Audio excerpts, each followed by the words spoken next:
Enter a world where reality warps and fear feels familiar. Each eerie tale blurs the line between nightmare and truth, inviting you to explore the strange, the supernatural, and the psychologically twisted. Dim the lights and take a glimpse into madness. The highways of America stretch like neural pathways across a slumbering giant, and those who travel them long enough begin to hear whispers in the static. Some frequencies aren't meant for casual listeners. Some voices speak only to the chosen few. Tonight, we invite you to tune your dial to a forbidden channel and experience a glimpse into madness. The CB radio crackled with static as Mason Greer adjusted the squelch. Meaningless chatter, road conditions, weather warnings, nothing that would change his fortunes. And Lord knew his fortunes needed changing. 48 years old, with nothing to show but calloused hands and a divorce decree still fresh enough that the ink might smudge if he touched it. Alimony payments stretching before him like the endless highway. A rig that wasn't even his own anymore. Just leased from a company that treated him like an interchangeable part.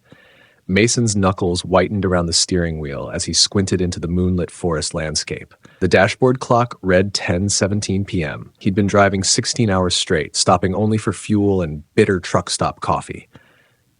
Not legal. Not safe. Not that he had a choice. The headlights carved a pale tunnel through the darkness as his truck devoured another mile of asphalt. His eyelids felt like they were lined with sandpaper. 1 more hour, he told himself. 1 more hour, then he'd find someplace to sleep. That's when the sign appeared, floating ghost-like at the edge of his high beams. Blue Moon Rest Stop, 1 mile. Mason frowned. He'd driven this route a dozen times and never noticed a rest stop here. He checked his GPS. Nothing registered on the screen. Strange. But a gift horse was a gift horse. As he took the exit, the CB radio's static intensified. The dashboard lights flickered once, twice, then steadied. Probably nothing. Old rig showing its age, just like its driver. The rest stop materialized from the darkness, a sprawling sand-colored building with a diner attached to a gas station. The parking lot was surprisingly full. At least 30 big rigs sat in neat rows, engines silent, most with their cabin lights off. Mason pulled into an empty spot and cut the engine. The sudden silence felt peaceful. He massaged his temples, fighting off the beginnings of a tension headache.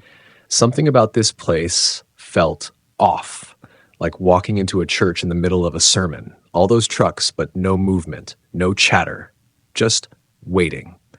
The night air hit him like a wall when he opened the door, mountain cold, sharp and clean. His boots crunched on gravel as he made his way toward the diner's entrance. A neon sign buzzed overhead. Blue Moon Diner, open 24 hours. Inside, the scene was unsettling. Every booth was occupied. Men and women in flannel and denim sat perfectly still, coffee mugs clutched in weathered hands. Some stared at nothing, others at portable CBs placed carefully on tabletops. No one spoke, no one looked up when the bell above the door announced Mason's arrival. He hesitated in the doorway, suddenly feeling like an intruder. That's when he noticed the sign, hand-painted on weathered wood, hung prominently above the counter. All hail Channel 13. Speak not unless spoken to. What the hell? Mason muttered. A few heads turned, eyes flashed with warning before returning to their previous positions. Mason squared his shoulders and approached the counter. If there was one thing he hated more than bad luck, it was superstition. Grown adults acting like they were at some kind of seance instead of a roadside diner. Coffee, please, he told the waitress. A rail-thin woman with gray hair pulled back so tightly her eyebrows seemed perpetually raised. She poured without speaking, sliding the mug across the counter with practiced precision. What's with the silent treatment? Mason asked, louder than necessary. Cult meeting, I'm interrupting? The waitress's expression didn't change, but her eyes flicked toward the wall behind him. Mason turned. Yellowed newspaper clippings covered the wall in a carefully arranged collage. Headlines leapt out at him. Trucker wins state lotto. Local trucker finds legendary missing treasure.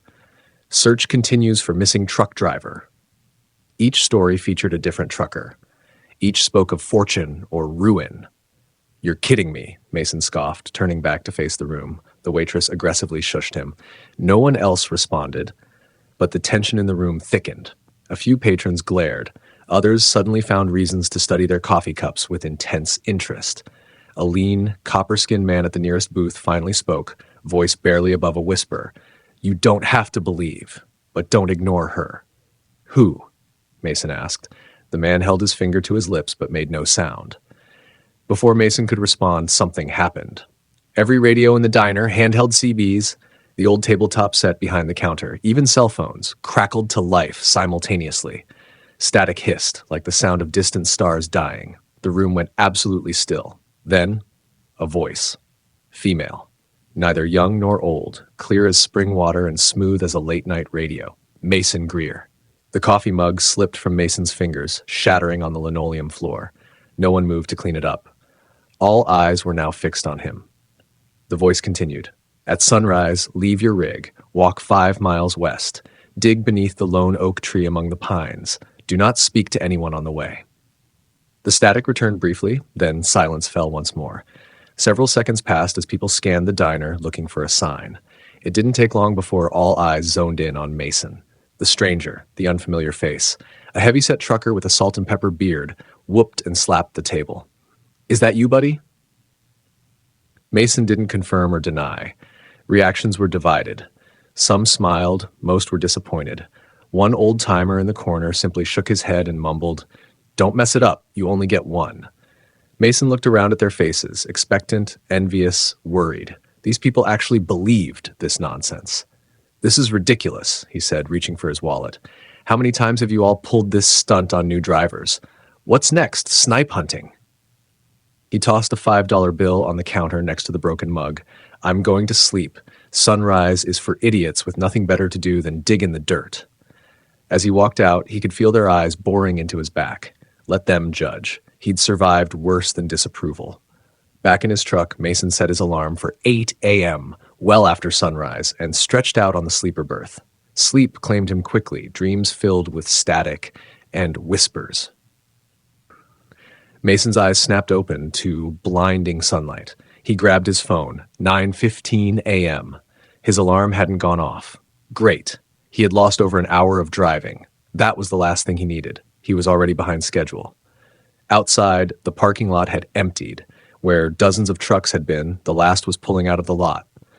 Shaking off his unease, Mason started the engine and pulled back onto the highway, continuing his route. He turned on his tunes and settled into the drive. If he picked up the pace just a bit, he calculated, he could still make the delivery before close of business. The drive lasted exactly 4.5 miles.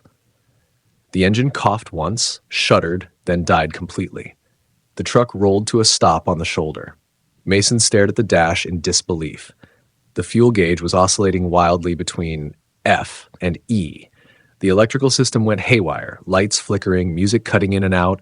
Then everything went dead. Silence. He sat stunned for several moments before grabbing his phone. Still no service. "Oh, come on!" He tried again. Nothing. With a string of curses that would make a sailor blush, Mason popped the hood and climbed out. The morning air was already warming, the sky a harsh, cloudless blue. 20 frustrating minutes of checking connections and fluids revealed nothing obviously wrong. He slammed the hood shut and pulled out his phone to call for assistance. Maybe there would be a signal. None.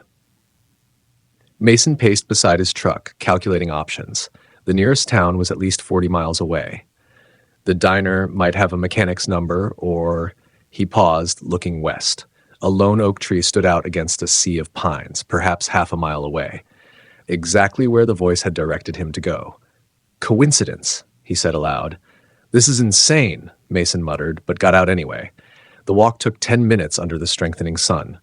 The tree was larger than it had appeared from the highway, ancient and twisted, its spiky fronds reaching skyward like supplicant hands. Mason circled it, feeling increasingly foolish. What was he supposed to dig with? His bare hands? He noticed a depression at the tree's base. Sand recently disturbed. Kneeling, he began to scoop away the loose dirt. 6 inches down, his fingers struck something hard. Fabric. He brushed away more sand, revealing what looked like the edge of a boot. "What the?" Mason dug faster, his heart pounding. The boot was attached to a severed leg. He tossed the leg back into the hole and scrambled backward, mouth dry with horror. He'd uncovered part of a human corpse. Panic surged through him. He raced back toward the highway, toward his truck, only to find an empty stretch of asphalt where his rig had been. No, no, no, no! Mason spun in circles, scanning the highway in both directions. Nothing. His truck had vanished. He ran back to the diner, lungs burning, throat raw from shouting. By the time he burst through the door, he was half mad with rage and fear. "Someone stole my truck," he announced to the room. The few patrons present avoided his gaze. The waitress from the night before watched him coldly from behind the counter. "You ignored her," someone muttered. "I don't care about your ghost story bullshit! Someone stole my truck!" Mason slammed his fist on the nearest table. "I need to use your phone." The waitress stared at him for a long second. "Pay phones out front." Mason called the police, and 20 minutes later, 2 sheriff's deputies arrived. Their demeanor changed visibly when the waitress mentioned Channel 13 and her. "You ignored the voice?" the older deputy asked, exchanging a glance with his partner. "Then this ain't theft," the younger one said. Mason shouted furiously, "Are you kidding me? It's Grand Theft Auto!" The older deputy sighed. "We can't file a report on your bad choices, sir." The deputies turned and walked back to their cruiser. Then Mason remembered. The body! I went to the tree and found a body, a leg still in a boot. The police stopped and slowly turned back to Mason. "Where was this leg?" the older deputy asked. "By the lone oak, where she said to dig," Mason explained. He figured the more information he gave, the more they'd believe him, and maybe take his missing truck seriously. The younger deputy seemed agitated. "I thought you said you didn't follow her instructions?" he asked. "My truck broke down right by the tree. I was there, so He stopped talking when he realized how stupid it all sounded. The deputies didn't respond. They just stared. "I can show you where I found it," Mason offered, trying to be as helpful as possible. "That's okay. I know the spot," the older deputy replied. They got into the cruiser and drove away, leaving Mason alone and confused outside the diner. He returned to the entrance, but was immediately stopped. "Out," the waitress said. "You're bad luck now." Mason left. For the next hour, he stood by the highway, thumb out, offering cash for a ride to the next town to any trucker who stopped. None would take him. One finally rolled down his window just enough to whisper, "If we help you, we could be next." As afternoon stretched toward evening, Mason began the long walk to the next town. 40 miles of desolate highway stretched before him. The sun beat down mercilessly. 10 miles in, Mason's water was gone. His fair skin burned and blistered. Each step became an exercise in pain management. 20 miles in, Mason heard a weird, snarling sound. Some kind of animal was following him. It wasn't stalking him, it was just following and snarling. When it finally attacked, lunging for his leg, Mason beat it to death with a rock, but not before sharp teeth tore through his jeans and into his calf. When he looked closer, he could see it was a coyote or young wolf. It had a thick, yellow foam dripping from its mouth. Rabies, Mason thought. Great.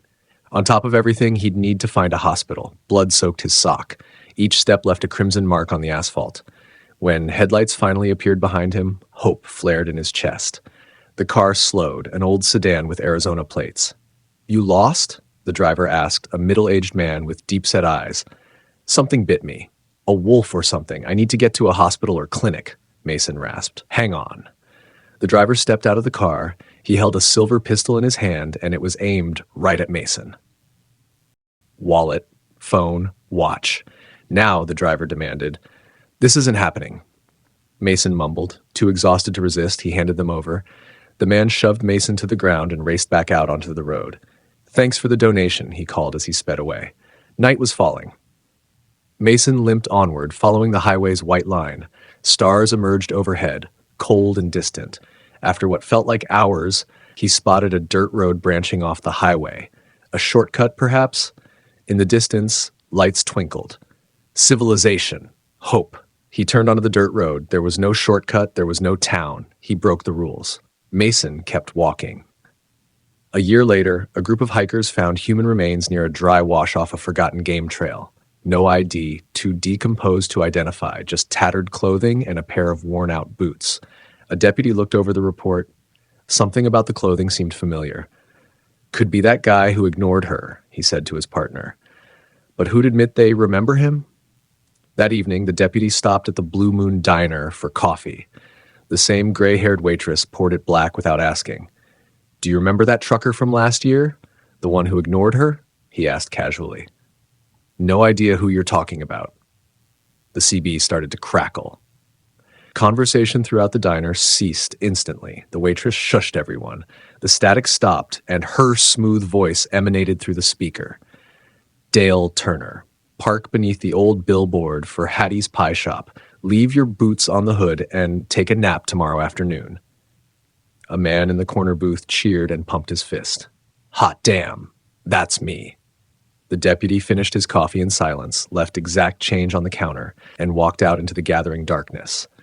As he climbed into his cruiser, he glanced down at his radio. For just a moment, the display flickered to channel 13. He quickly changed it back and drove away, a little faster than necessary.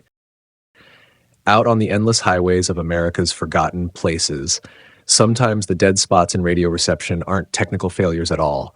They're pockets where different rules apply. Tonight, we meet a man who believes his fortune waits exactly where he left it, hidden away from prying eyes and sticky fingers. Jake Nolan, fresh from prison, returns to collect what he believes is rightfully his. But in the shadows of his old apartment lurks something far more dangerous than empty walls, a mind as calculating as his own. What follows is not merely a tale of greed, but a glimpse into madness that waits at the intersection of desperation and deception. The bus deposited Jake Nolan at the corner of Wilshire and Elm, just 3 blocks from the Parkview apartments. 5 years had changed the neighborhood in ways Jake hadn't anticipated. What once had been a rundown district now gleamed with the telltale signs of gentrification. Storefronts that used to house pawn shops and liquor stores now displayed artisanal coffee shops and boutique clothing outlets. Even the sidewalks seemed cleaner, dotted with young professionals walking designer dogs. Jake pulled his denim jacket tighter against the autumn chill. 5 years in Rockville Correctional had taught him patience.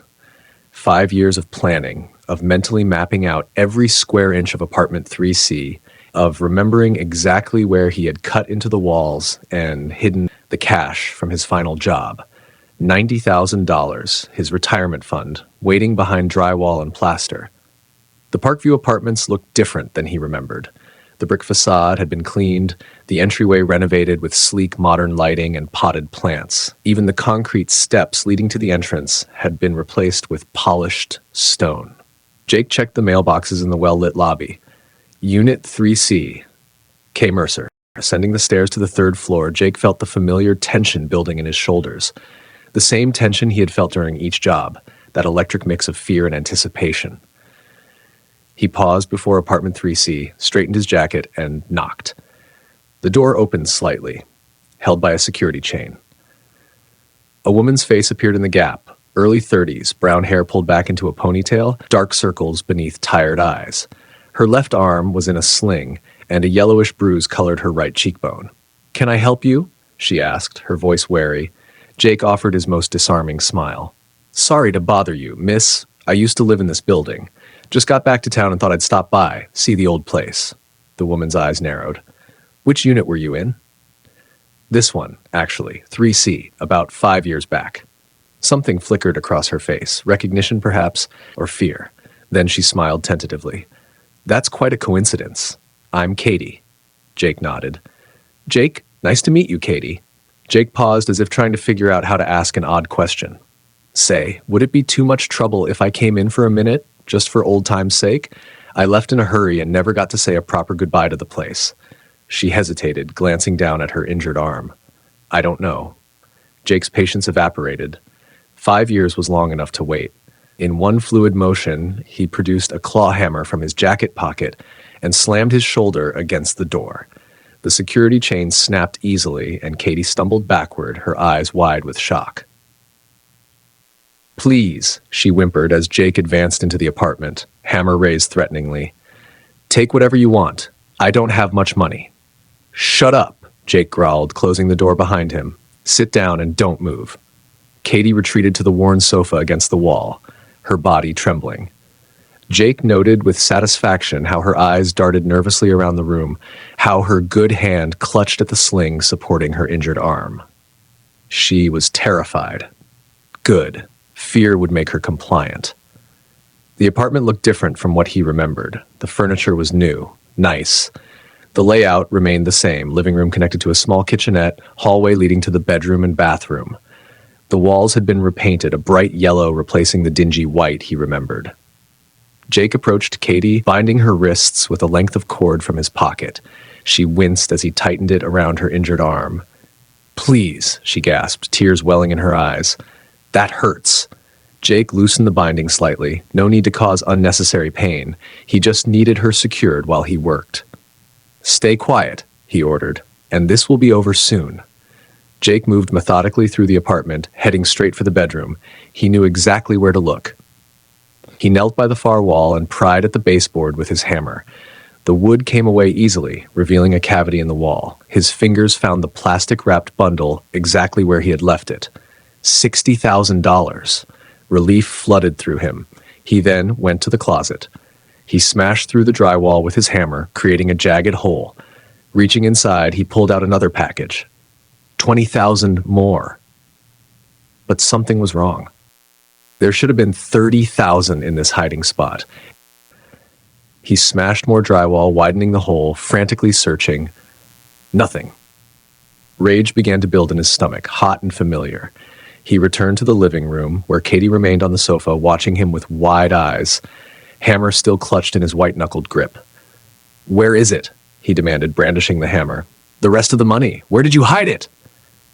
Katie shrank back, confusion washing over her face. "I don't know what you're talking about." "Don't lie to me," Jake roared, advancing on her. "There's another 10,000. Where is it?" Maybe you forgot where you put it," Katie suggested, her voice small and frightened. The suggestion ignited Jake's fury. Forgot! He had spent 5 years in a concrete cell with nothing to do but remember every detail of those hiding places. Every measurement, every cut in the drywall, every fold of the plastic wrapping. "Did you find some of it already?" he demanded. "Is that what happened? You found some cash in the walls and decided to keep it for yourself?" Katie's gaze dropped to the floor. "I found some money in the closet wall, about $10,000. I didn't know where it came from at first." "Where is it?" Jake growled. "I spent some of it," Katie admitted, tears spilling down her cheeks. "I needed to pay some bills. I didn't want to spend too much at once. I was afraid people might notice that I had a bunch of cash." Jake paced the room, the hammer tapping against his thigh. 80,000 recovered. 10,000 found and spent by this woman. "What are you planning to do with all that money?" Katie asked quietly, her eyes following him. "Costa Rica," Jake muttered. "Live like a king. No extradition." Katie seemed to consider this, something unreadable passing behind her eyes. 80,000, isn't that enough?" she asked, her gaze suddenly direct. "No!" Jake exploded, slamming the hammer into the coffee table. The wood splintered beneath the blow. "It's mine, all of it. I gave 5 years of my life for it." A strange calm seemed to settle over Katie then. She sat up straighter, watching him with an intensity that hadn't been there before. "There's a backpack in the bedroom closet," she suggested quietly. "You can take it if you'll just leave." Jake hesitated, suspicious of her sudden helpfulness. But she was right. He needed something to carry the money in. He kept the hammer in his hand as he backed toward the hallway, unwilling to take his eyes off her completely.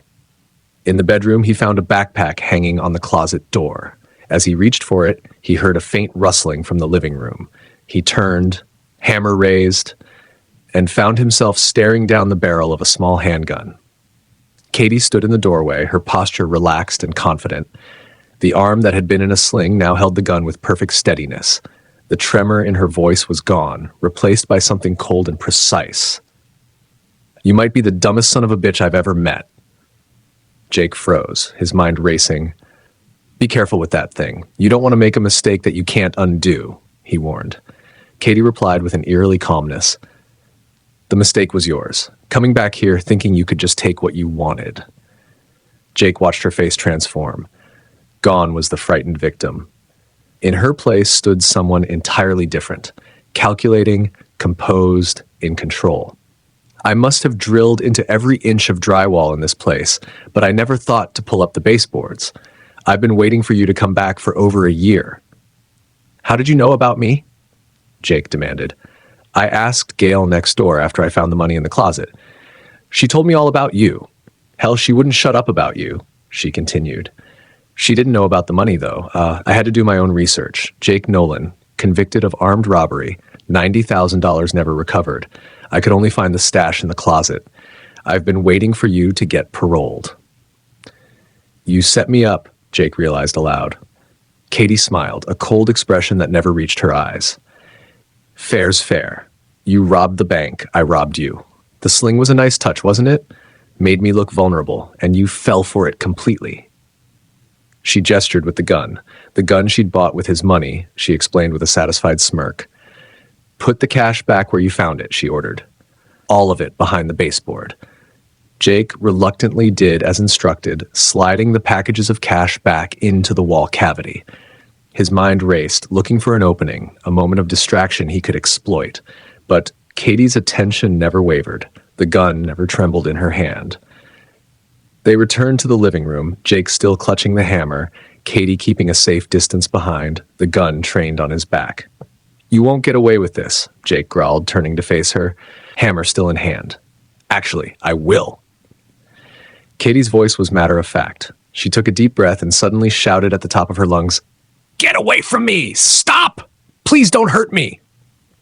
Then, lowering her voice to a normal level, as Jake stared in confusion, she added, "Ex-con breaks into woman's apartment, tears up walls looking for hidden money. Woman defends herself. It's a simple story. Believable. The cops won't question it."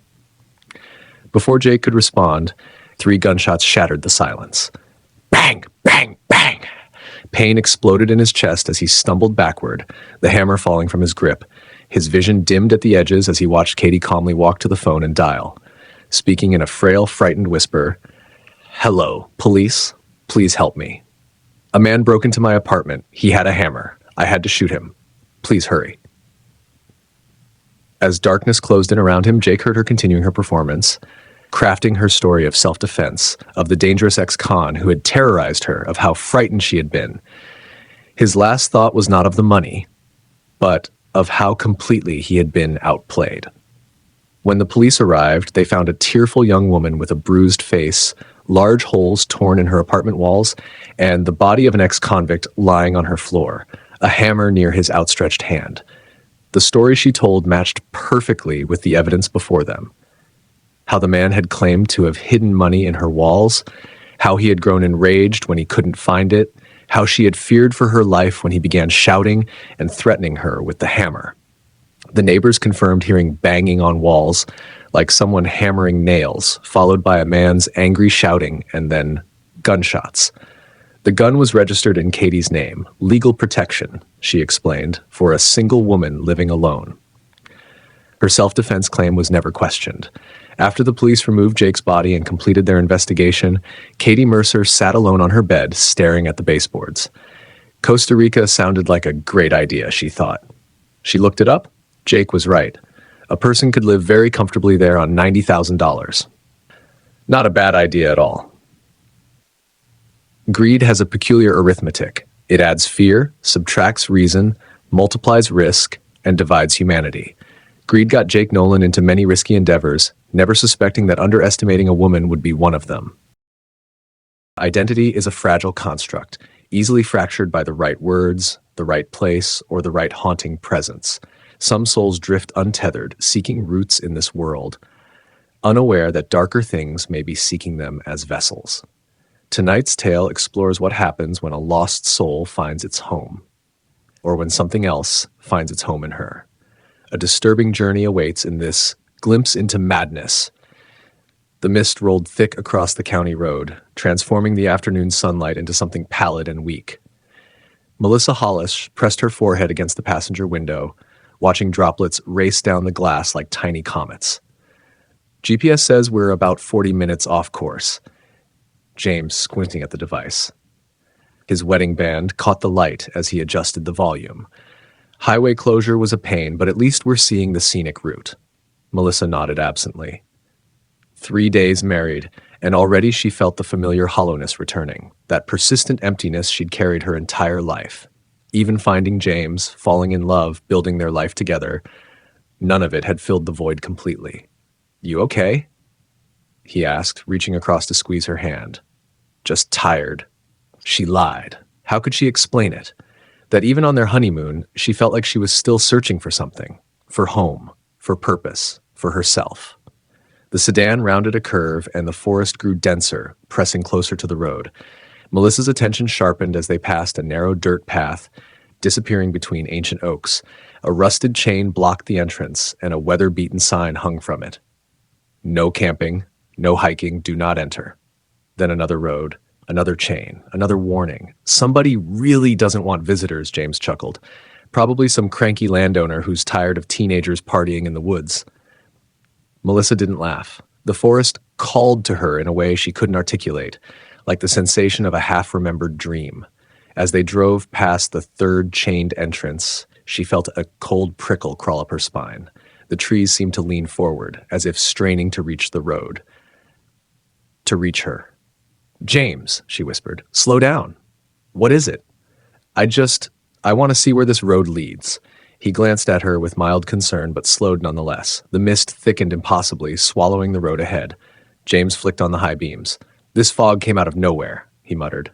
They crept forward until wooden buildings materialized through the haze. A sign welcomed them. Eldridge, founded 1802. The town center looked preserved rather than maintained. A collection of colonial-style buildings arranged around a central square with a whitewashed church and a modest town hall. People moved about their business, dressed in clothes that seemed slightly out of time, not costumes exactly, but styles that favored function over fashion in a way modern clothing rarely did. An elderly man crossing the street stopped mid-stride when he spotted their car. His coffee cup slipped from his fingers, shattering on the cobblestones. He stared directly at Melissa, his face draining of color. "Did you see that?" James asked, pulling into a parking space. That guy looked like he'd seen a ghost. Let's look around," Melissa said, already opening her door. The air smelled of pine and wood smoke, with an undercurrent of something bitter, like scorched herbs. As they walked the square, townspeople cast furtive glances their way. A small boy tugged his mother's sleeve and pointed. An old woman clutched her shawl and whispered a prayer. Each gaze lingered on Melissa before quickly darting away. "They're not exactly the welcoming committee," James said quietly. "Maybe there's a bed and breakfast where we can stay tonight? It's getting late, and this fog isn't lifting." Melissa nodded, but her attention had fixed on the town hall.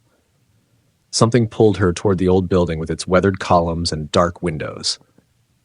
"Let's check in there first," she said.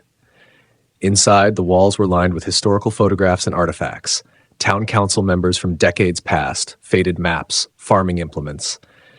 In the far corner hung a woodcut illustration, darkened with age. Melissa moved toward it as if pulled by an invisible thread. The image showed a woman bound to a stake, flames licking at her feet. Her face was rendered with surprising detail for such an old work. High cheekbones, full lips curved in a defiant smile, and eyes that seemed to stare directly at the viewer. Eyes that matched Melissa's own. Below the image, faded script identified the subject, Eliza Harrow, 1827. And beneath that, a warning. "Let the forest keep what we cannot destroy." Melissa's breath caught in her throat. The woman in the woodcut could have been her twin, or her ancestor. She reached out, fingers trembling, to touch the frame. "Please don't touch the displays," came a stern voice. The town clerk stood watching them, his thin face rigid with what might have been fear. "Sorry," James said quickly. "My wife and I are just passing through. Do you know if there's anywhere we can stay for the night?" The clerk's gaze lingered on Melissa. "Eldridge Inn, 2 blocks east." His words were clipped. His body language suggested they should leave immediately. As they exited, Melissa glanced back at the woodcut. For an instant, just a heartbeat, she could have sworn the woman's eyes blinked. The Eldridge Inn proved to be a charming colonial structure with sloping floors and narrow hallways. The innkeeper, a heavy-set woman named Martha, seemed the first person genuinely pleased to see them. "Honeymooners," How wonderful, she beamed, though her smile faltered when she looked directly at Melissa. I have a lovely room on the second floor. Garden view. Their room was quaint, with a four-poster bed and antique furnishings. After settling in, James suggested they explore the town before dinner. Actually, Melissa said, I'd like to check out that antique store we passed. She didn't mention the strange compulsion driving her, the feeling that something important waited for her there. The shop was dimly lit, crammed with furniture, glassware, and curiosities. The proprietor nodded curtly from behind his counter, but offered no greeting. Melissa wandered the cluttered aisles, drawn to a glass case at the back.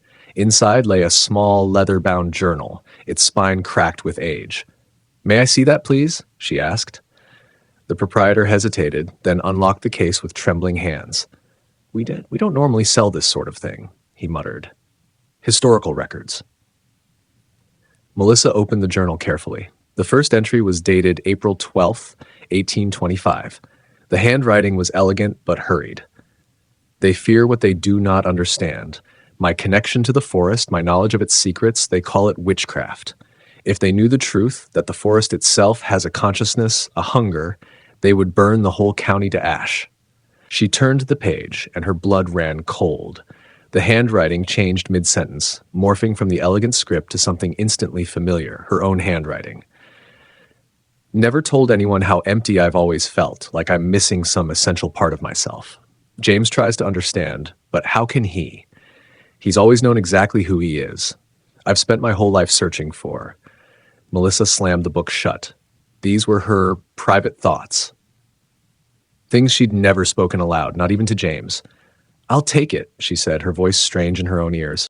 The proprietor nodded solemnly. No charge, he said. It belongs to you. It always has. Back at the inn, James noticed the journal. What's that? Something cool? Just an old diary, Melissa said, tucking it into her bag. Historic stuff. That night, while James slept, Melissa sat by the window, reading by moonlight. The journal alternated between Eliza's accounts of life in 1820s Eldridge and Melissa's own unwritten thoughts. It was impossible. And yet, the words on the page captured feelings she'd never shared with anyone. She read until dawn broke over the misty town. We should head out, James said over breakfast. Get back on our route. What do you think? Melissa stirred her coffee slowly. I'd like to stay another day. There's something about this place. James frowned. The people here give me the creeps. Did you notice how they look at you? Like they're afraid? They don't understand, she murmured. Names and faces floated through her mind. Townspeople she hadn't met yet somehow knew. Edward, the blacksmith. Rebecca at the apothecary. Little Thomas, who played by the creek. Understand what? But Melissa had already risen, drawn to the window. I need to take a walk, clear my head. The town seemed different in the morning light. Melissa walked with growing confidence, her feet finding their way without conscious direction. She entered the apothecary, a bell jingling above the door. The woman behind the counter looked up. Before she could speak, Melissa smiled. Good morning, Rebecca. The lavender tincture helped with my headache. Thank you. The color drained from Rebecca's face. She made a sign against evil. You shouldn't be here, she whispered. You don't belong here anymore. Melissa tilted her head, confused. But I feel like I've always belonged here. Rebecca spat on the ground. Don't bring her back. We're done suffering. Oh. Throughout the day, Melissa encountered similar reactions. People she somehow knew. People who feared her. When James found her in the town square late afternoon, his face was tight with worry. Melissa, we're leaving. Now. Something isn't right here. You don't understand, she said, her voice oddly calm. This place knows me. I feel whole. James grabbed her shoulders, then froze. For an instant, a fraction of a second, her reflection in the store window behind her showed two faces superimposed, Melissa's and an older woman's, a face with cruel eyes and a knowing smile. That evening, while Melissa slept fitfully, James sought answers. He found himself at the church, drawn by the glow of a single window. Inside, an elderly priest knelt in prayer. Excuse me, Father, James called. The priest looked up unsurprised. You're the husband, he said simply. I've been expecting you. Over the next hour, the priest confirmed James's growing fears. Eliza Harrow had been a powerful witch who terrorized Eldridge 2 centuries ago. When they finally captured and burned her, her spirit fled to the forest, but it didn't die. She takes the lost ones, the priest explained. Souls adrift, searching for meaning. She rides their bodies until they wear out, then waits for the next. No, James whispered. That's not possible. Your wife? She feels incomplete? Like she's always searching for something? The priest's eyes were sympathetic. Perfect vessel. Eliza saw her the moment you crossed the town line. How do I stop it? Get her across the forest boundary before the full moon rises tomorrow night. After that... The priest made the sign of the cross. After that, your wife is gone forever. James raced back to the inn, but Melissa's bed was empty. The window stood open, curtains billowing in the night breeze. On the pillow lay the journal, open to a new entry. He wants to take me away. He doesn't understand that I've finally found my home. The trees are calling. I must answer. The handwriting began as Melissa's, but degraded into the elegant script from the earliest entries. James grabbed a flashlight and ran into the darkness, calling her name. The forest loomed ahead, ancient and knowing. Mist curled between the trees like spectral fingers. Melissa! He screamed. Only the wind answered, carrying what might have been laughter. Dawn broke as James stumbled deeper into the woods, following broken branches and footprints.